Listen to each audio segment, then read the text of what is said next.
আজ বানালাম নিরামিষ পটলের ডিম। পটলগুলোকে এইভাবে সুন্দর করে কেটে নেব।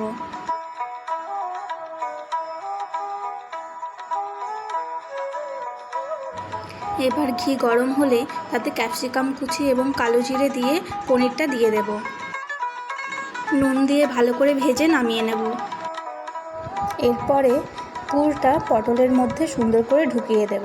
আমি একটু বেশি চেপে চেপে দিয়ে দিয়েছিলাম বলে তেলে ছাড়ার সাথে সাথে এক্সট্রা পনিরটা দুই দিক থেকে বেরিয়ে গেছিলো, তো সেদিকে একটু খেয়াল রাখতে হবে। এরপর মশলাটা কষিয়ে নেব। সুন্দরভাবে মিহি করে পেস্ট করে তাতে টক দই দিয়ে সুন্দরভাবে কষিয়ে নিতে হবে এবং তারপরে বেঁচে থাকা পনিরটা ছড়িয়ে দিয়ে সুন্দরভাবে কষিয়ে পটলগুলো দিয়ে দিতে হবে। রেডি নিরামিষ পটলের ডিম।